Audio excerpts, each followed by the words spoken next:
오늘 저는 하나님의 말씀은 용기 있는 사람이 어른입니다. 부제로 제가 주보에 오래오라고 했는데요. 오늘 스승의 날이라서 그렇게 정했습니다. 어, 그 하버드 150년 글쓰기 수업이라고 책이 있습니다. 송숙희 씨가 쓴 책인데요. 여기서 다른 사람을 가르칠 때 가장 잘 가르치는 방법이 오래오래입니다. 이게 영어인데요. 저는 오레오 크래커를 되게 좋아하거든요. 검은색이고 하얀 크림이 있어가지고 배고플 때 먹으면 참 요기도 되고 좋습니다. 새까마지만 맛있습니다. 여기서 오가 이제 영어인데요. 오가 오피니언입니다. 예, 내 의견을 먼저 주장하고 그 다음에 R, 여러분 뭐죠? reason, 내가 주장한 것에 대한 이유를 얘기하라는 거예요. 항상. 그 다음에 E, 여러분 example, 예, 예를 들어주라는 거예요. 예를 들어주고 그 다음에 다시 한번 오피니언, 의견을 얘기하라는 겁니다. 그래서 오레오, 그렇게 이야기하면 사람들이 썩썩 귀에 들어온다는 거예요. 근데 오늘 스승의 주일을 맞이해서 우리의 가장 귀한 선생님이신 예수님이 바로 이런 방법을 사용하셨습니다. 예수님 이렇게 얘기하시죠. 천국은 마치 밭에 감추인 보화 같다라고 얘기하세요. 보화 같다. 그럼 니네는 어떻게 할 것이니? 보화 갖고 싶지 않니? 그래서 예를 들어주는 거예요. 어떻게 해요? 보화를 갖고 싶으면 그 밭을 사면 돼. 그럼 그게 자기 것이 되잖아. 천국은 그 보화를 사는 사람이 주인이다라는 거예요. 그 밭을 사는 사람이 주인이라고 오레오라는 그 개념을 가지고 예수님 설명하십니다. 그래서 예수님은 항상 예화를 드셨어요. 씨 뿌리는 어떤 밭? 돌짝밭, 길가, 가시밭, 그렇죠? 옥토와 같은 밭. 그런 예를 많이 드셨다는 겁니다. 그래서 요즘에 설명하는 시대가 아니라 예를 들어주는 시대라고 합니다. 설명은 저를 가르쳐 주신 그 김도인 목사님께서 하시는 말씀이 설명은 설교에서 설명하지 말래요. 그거는 마누라 잔소리랍니다. 그래서 설명을 하지 말고 그 예를 많이 들어주라고. 그래서 저도 김미경 선생님한테 이제 수업을 좀 들었잖아요. 거기서 보니까 이 표를 만들어 가지고 어떤 주장이 있으면 거기에 예를 세 가지를 만드는 거예요. 그래서 김미경 선생님이 강의한 걸 들어봤더니 자기가 주장한 거에 대한 에피소드 1, 2, 3가 있는 거예요. 그런 예를 들고 마지막에 그림 같은 묘션을 보여주면 사람들 귀에 쏙쏙 들어온다고 합니다. 오늘 예수님이 오늘 귀한 예들, 이그젠플러를 보여주셨습니다. 여러분 잘 아시는 음행하다가 잡힌 여인입니다. 여러분 사람은요, 저는 이렇게 생각합니다. 그 사람이 무엇을 듣느냐가 그 사람이라고 생각을 해요. 어떤 걸 듣고 있느냐가 그 사람입니다. 그래서 시편은 뭐죠? 복 있는 자는 주의 말씀을 주야로 묵상하며 그 말씀을 읊는 사람이에요. 그 말씀을 듣고 읊는 사람이 복 있는 사람이고 의인이라고 하는 거죠. 근데 악인은 뭐죠? 이거 들었다 저거 들었다 이래저래 흔들리는 사람, 바람에 나는 사람이 악인이라고 그럽니다. 여러분들 우리가 좋은 말씀을 들어야 좋은 사람이 될 수 있어요. 그래서 여러분 내가 유튜브 많이 듣잖아요. TV보다 이제 더 많이 보는 것 같아요. 저도 그러니까. 여러분 주로 뭘 듣습니까? 내가 듣는 거에 따라서 착착착착착 나오잖아요. 저는 맨날 그 전쟁 역사를 많이 듣거든요. 그러니까 쫙 어제는 중일 전쟁에 대해서 막 들었어요. 그렇게 나옵니다. 여러분 그 세익스피어 있지 않습니까? 로미오와 줄리엣 썼던 세익스피어. 그 4대 비극이 있잖아요. 오셀로, 리어왕, 맥베스, 로미오와 줄리엣 4대 비극이 있잖아요. 근데 제가 이걸 들으면서 딱 이 책을 읽고 들으면서 생각한 게 그거예요. 오셀로는 어떻게 해서 자기 부인을 죽이고 자기까지 자결했죠? 이아고라는 나쁜 간신이 당신 우리 여왕마마가 바람피고 있습니다. 계속 그렇게 얘기하는 거예요.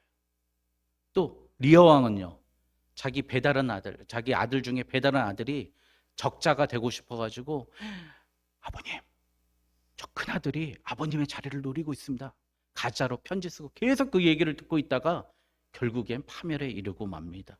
로미오와 줄리엣 얼마나 억울해요. 그 편지 조금만 일찍 읽었으면 서로 자결하고 죽을 일도 없었는데, 화해했는데 화해한지도 모르고 그냥 죽은 거 아니에요? 여러분, 우리가 잘못 들으니까 죽는다는 거예요. 셰익스피어의 희극에 내고 보면은 잘못 들으니까 죽는다는 겁니다. 오늘 우리 교사 대신, 선생님 대신 예수님이 음행하는 여인에게 우리에게 어떤 이야기를 전해주시는지 한번 제가 말씀을 한번 들어가도록 하겠습니다. 예수님이 하신 말씀이 율법을 폐하러 온 것이 아니라 완전케 하러 왔다고 예수님 말씀하셨습니다. 율법이 왕성이 되는 것이 어디죠? 예수님이 몸 대신 교회인 줄 믿습니다. 여러분, 이 사건이 오늘 어디서 벌어졌어요? 성전에서 벌어졌어요. 성전에서. 성전으로 음행한 여인을 잡아서 온 거예요. 여러분, 성전이 어떤 곳이에요? 성전은요, 앞에도 5개, 뒤에도 5개, 물두멍이라는 거 있어요.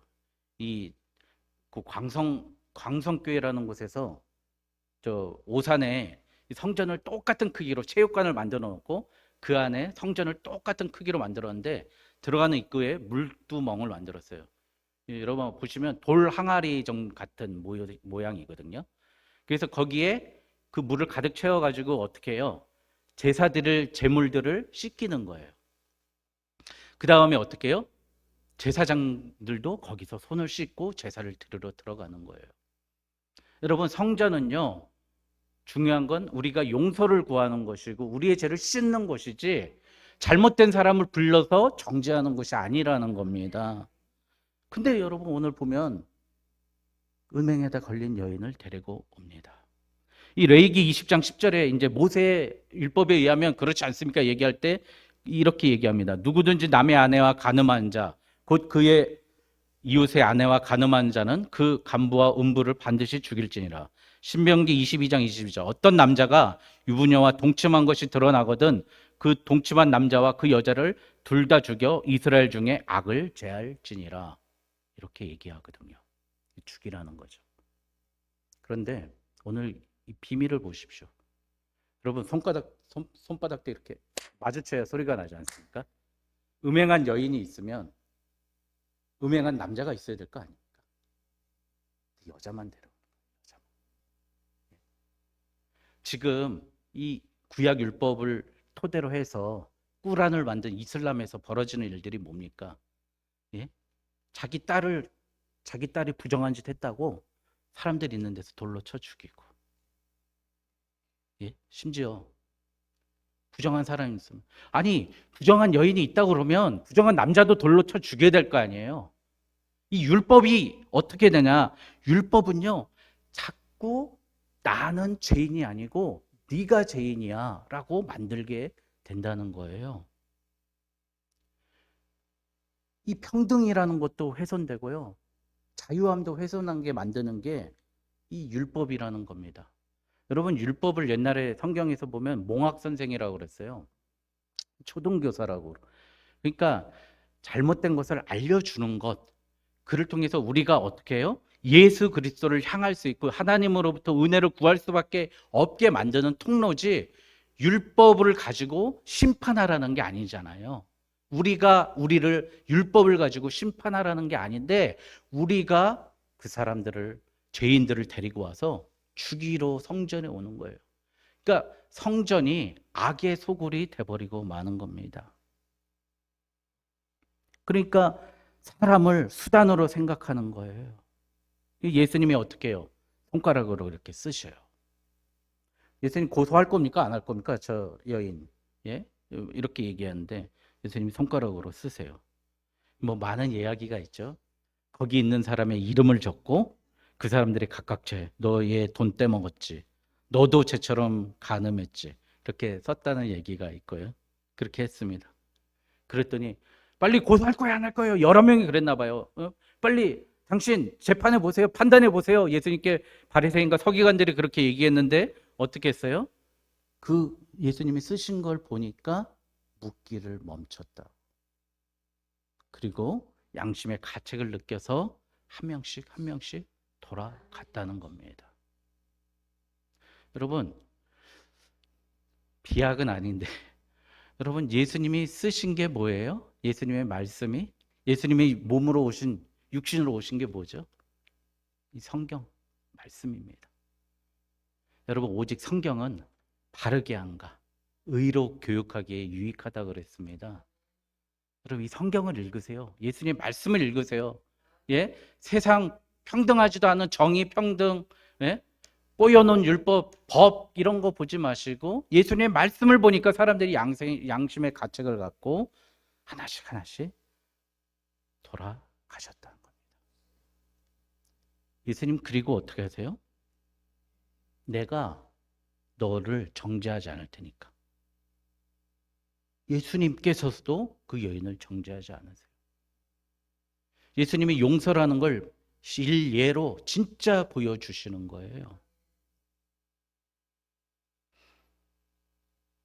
제 친한 친구가 있어요. 고등학교 때 친구인데 얘는 너무 민감해요. 우리 결혼해가지고 눈치를 본 거예요. 우리 사모님하고 살짝 말다툼하는데 나는 너 그런 모습 보니까 너무 마음이 아파서 결혼을 못 할 것 같아. 이런 친구가 있어요. 아, 그 저한테요. 그 자기 친한 친구한테 시편을 자기가 자필로 다 두루마리 성경을 써서 선물해주고 저한테도 생일이라고 잠언을 써가지고 똑바로 살라 이거죠. 잠언을 써가지고 저한테 선물해줬던 친구가 있습니다. 제가 이제 저랑 교회를 같이 다녔는데 그 친구가 목사님께 그런 거, 목사님 저는 솔직히 하루 종일 너무 나쁜 생각을 많이 해서 너무 죄가 많아서 힘듭니다. 어떻게 합니까? 그러는 거예요. 목사님이 뭐라 그러세요? 그 얘기를 들어주신 거예요. 베드로가 예? 이 발을 이렇게 씻겼잖아요. 예? 성찬하기 전에 발을 씻길 때 베드로가 뭐래요? 예수님이 발을 씻길 때 제 몸도 씻어 주십시오. 그러니까 예수님이 너희는 발밖에 씻을 게 없다. 그렇게 얘기하십니다. 그 말씀을 하시더라고요. 주님과 연합해서 우리의 큰 원죄와 지금까지 지었던 모든 죄는 예수님 다 사해 주신 줄 믿습니다. 왜냐하면 우리는 그리스도와 연합됐기 때문입니다. 그런데 한계가 있죠. 뭐죠? 왜 발을 씻기셨을까요? 제가 생각을 해봤어요. 이 말씀을 준비하면서 우리의 발은 이 땅을 밟고 있습니다. 이 한정되고 사탄 마귀 권세가 있는 이 땅을 우리가 밟고 있기 때문에 이 땅에서 이 손을 잡고 있기 때문에 우리의 손과 발은 예수 그리스도의 이름으로 날마다 씻어야 됩니다. 다시는 죄를 범하지 말라 이 여인에게 이야기했지만 우리의 그 이 땅의 한계 때문에 이 여인도 다시 죄를 저질렀겠죠. 여러분 그래서 우리 어떻게 할 것인가 한번 말씀 나눴으면 좋겠습니다. 첫 번째, 제가 방금 얘기했듯이 우리는 죄 씻음 받았다 할지라도 음행한 죄인이라 할지라도 날마다 발을 씻어야 될 줄 믿습니다. 예수님의 가르침을 우리가 잘 받아들여서 예수님은 우리를 심판하러 오시고 교회가 심판하고 정죄하는 것이 아니라 우리의 죄를 멸하러 오시고 우리의 사망을 멸하러 오셨기 때문에 날마다 그분에게 나아가야 됩니다. 이 말씀을 가장 정확히 말씀한 구절이 있습니다. 빌립보서의 2장 12절. 그러므로 나의 사랑하는 자들아 너희가 나 있을 때뿐만 아니라 더욱 지금 나 없을 때에도 항상 복종하여 두렵고 떨림으로 너희 구원을 이루라. 이걸 바로 신학자들이 얘기하는 이미와 아직의 차이입니다. 우리는 이미 구원받은 줄 믿습니다. 그러나 아직 천국에는 가지 못했어요. 두렵고 떨림으로 너희 구원을 이루라는 겁니다. 여러분 그래서 우리는 이 두렵고 떨림의 자세, 행위가 뭐죠? 다시는 죄를 만지는 게 아니라 날마다 주님 앞에 나와서 우리의 발을 씻겨 달라고 주님 앞에 나아가는 겁니다. 두 번째, 제가 잘 들어야 된다고 하지 않습니까? 여러분, 좋은 스승을 만나십시오. 좋은 선생님을 만나십시오. 오늘 제가 주보에 썼어요. 이거 한 두 번은 쓴 것 같은데요. 이 호구조서라고. 참 우리 옛날엔 뭐 다 가난했잖아요. 저희도 뭐 제가 기억이 나는 게 70년대 후반부터 이렇게 제가 살았던 기억이 나는데 얼마나 가난했습니까? 저는 저를 가르쳤던 선생님 중에 이런 분들을 봤어요. 그 제가 교회가 옛날에 놀이터였잖아요. 와 보면 12시 반 저희가 12시에 학교 수업이 끝나면 교회로 막 뛰어가요. 그럼 그때는 이 공장 같은 데가 1시에부터 한 1시 40분 그렇게 점심시간이었거든요. 12시 반부터도 하고. 근데 교회 가면 그 점심시간에 잠깐 10분, 20분인데 기도하고 가시는 분들이 계신 거예요. 선생님들이. 우리 교회 선생님들이. 제가 도봉동이라는 곳에 살았는데 거기에 인켈이 있었고 삼양라면이 있었고 삼양모방이 있었고 이런 공장들이 되게 많았거든요. 근데 식사 빨리 하고 그 4차선 도로 건너가지고 교회에서 기도하고 그 짧은 시간에 기도하고 가시는 거예요. 선생님들이. 야, 얼마나 가르칠 필요가 없는 분들이에요. 그분은 몸으로 가르치시는 분들이에요. 저 아직도 기억납니다. 주일날 예배 끝나는데 완 거예요. 엉엉 울어요. 예배당에서. 왜 우나? 주일날 예배 드리고 싶은데 회사에서 주일날도 일해야 된다고 아침부터 저녁까지 일하는데 그 점심시간에 12시 반, 1시에 와가지고 오늘 예배 주님 예배 못 드린 거에 서 엉엉 우시는 거예요. 그런 선생님들이 계셨어요. 참 저는 정말 훌륭한 선생님이다. 좋은 선생님이다. 여러분 참 좋은 선생님이 우리가 되셨으면 좋겠어요. 그리고 좋은 선생님을 아직도 우리가 찾아봐야 됩니다. 우리 성경에서 찾고 삶 속에서 찾아야 합니다. 세 번째, 용서라는 것이 가장 큰 선생님이 해야 될 가르침입니다. 여러분 헬렌 컬러 이야기 잘 아시지 않습니까? 앤 설리반 선생님이 50년 동안 가르쳤지 않습니까? 7살짜리 애를. 여러분 앤 설리반이라는 그 선생님은 어떤 환경에 있었냐면요. 눈이 멀었어요. 어렸을 때. 아버지는 술주정뱅이고 아기는 자다가 죽고 동생은 죽고 엄마도 돌아가셨고 술주정뱅이 아버지 밑에서 자랐어요. 앤 설리반 선생님이. 근데 그 설리반 선생님을 끝까지 이끌었던 할머니가 계셨어요. 눈이 멀어가지고 앞이 안 보여서 집안 문을 꽉 잠그고 있는데 할머니가 톡톡톡 두들기는 거예요. 똑똑똑 두들기면서 딱 한마디. 애나, 애니야 그랬겠죠. 애니야, 하나님은 너를 정말 사랑하신단다. 또 그 다음날 똑똑똑 두들기면서 하나님은 정말 너를 사랑하신단다. 내 환경은 술주정뱅이 아버지, 엄마 없고 다 내 눈까지 멀었는데 나는 아무것도 할 수 없는데 하나님은 나를 사랑하신다는 그 소리가 자기 마음속에 울림이 있었고 자기 잠긴 방문을 열고요. 할머니의 손을 따라서 처음으로 생긴 맹인 학교에 가게 됩니다. 거기서 특수교사의 자격증을 취득하고 처음으로 만난 게 헬렌 컬러예요. 헬렌 컬러가 처음에 집어던지고 영화 다 보셨잖아요. 근데 그 아이의 손에다가 A, B, C, D, E, F, G 발음도 안 되고 말도 못하고 듣지 못하고 보지도 못하는 애에게 표현으로 단어를 얘기하는 훈련을 해가지고요. 헬렌 컬러가 그 많은 강연과 많은 역할을 했지 않습니까? 지금 헬렌 컬러 재단이 있잖아요. 거기서 특수 교육이 살아나고 여러분 헬렌 컬러가 미국에서 최초로 청각 장애인인데 학사 대학을 졸업한 여인입니다.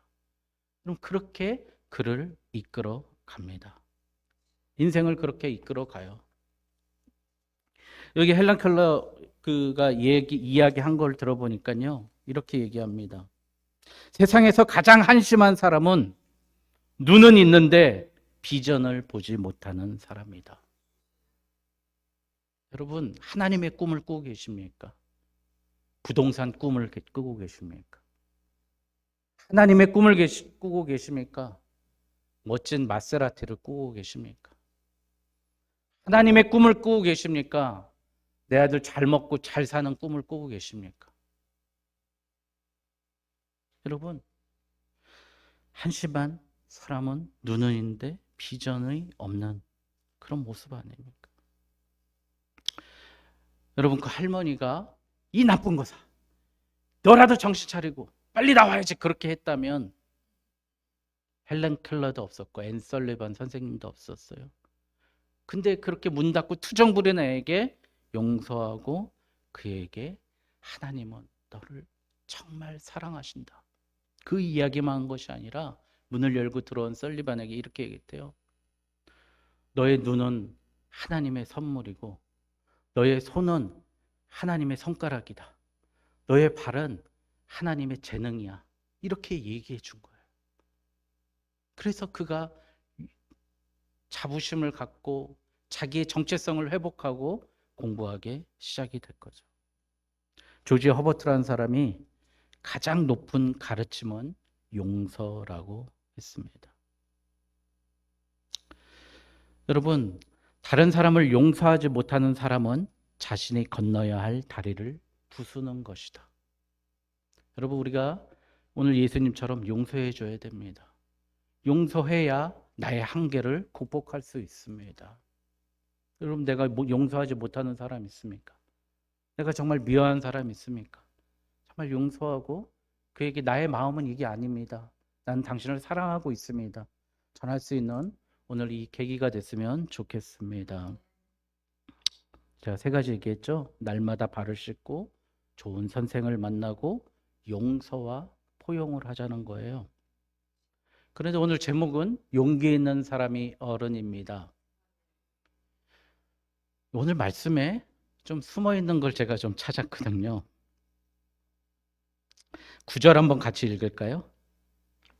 시작.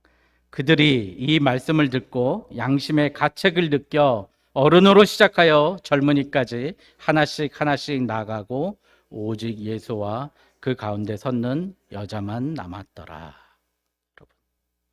여러분, 어른이 우리말이지 않습니까? 어른. 잘 어울린다 그래서 어른이랍니다. 얼린다. 좀 얼어봐. 이렇게 좀 화난애 있으면 좀 얼거서 좀 데리고 와봐. 어우러 만져주는 사람이 어른이라는 겁니다.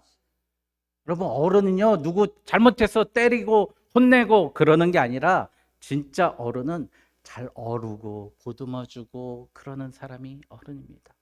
여러분, 교회에서 다른 사람 포용하지 못하고 오늘같이 이 돌 던지는 사람은 어리석은 사람이에요. 어른이 아닙니다.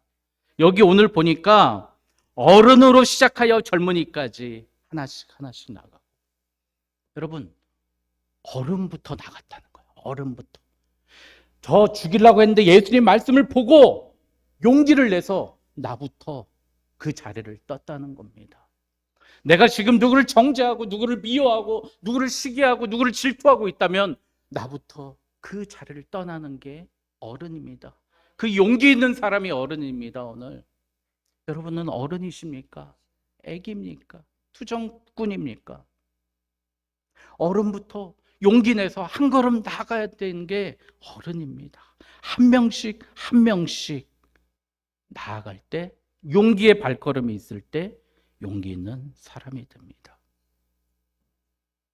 여러분, 95세 어느 노인의 수기 아시지 않습니까?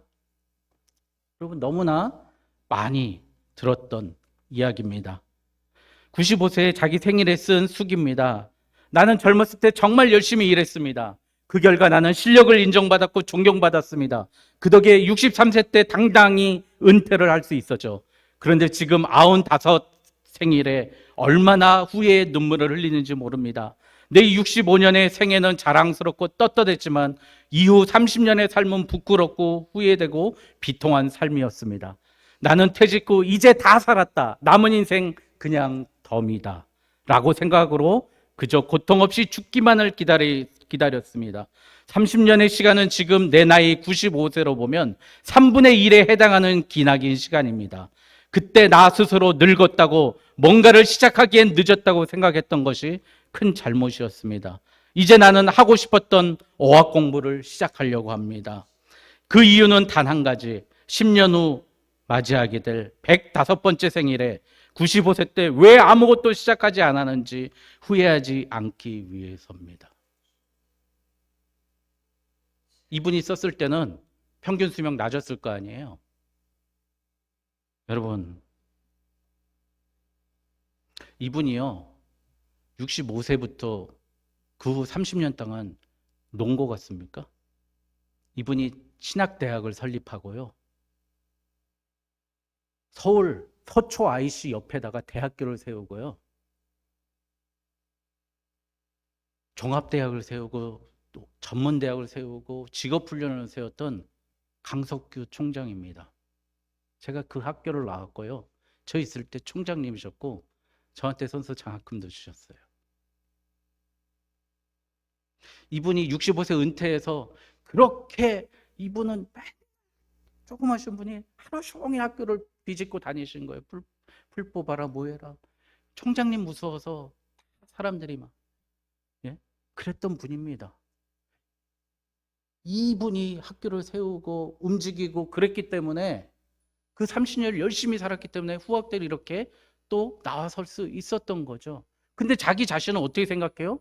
난 65세부터 95세까지 그냥 덤이라고 생각했다고 이렇게 실제로 살지도 않았는데 자기 자신을 그렇게 낮게 겸손하게 말씀하시는 거예요. 이분이 103세에 돌아가셨어요. 여러분, 이분 말씀대로 95세부터 103세까지 영어 공부하셨겠죠. 그 우리 학교에 들어가는 입구에 큰 바위가 있습니다. 교훈이에요. 할 수 있다, 하면 된다. 그 밑에 빌립보서 2장 22절, 내게 능력 주신 자 안에서 내가 모든 것을 할 수 있느니라. 그게 우리 학교의 교훈이었어요. 여러분, 용기 내십시오. 용기 있는 사람이 어른이고 용기 없는 사람은 노인입니다. 여러분, 이제 우리 다시 예수를 스승으로 삼고 예수님의 말씀에 양심의 가책을 입어서 죄의 자리에서 떠나고 주님을 진짜로 나가고 주님 앞에 진짜 나가고 주님과 하나 되는 저와 여러분 되시길, 진짜 어른 되는 저와 여러분 되시길 주님의 이름으로 축원드립니다. 기도하겠습니다.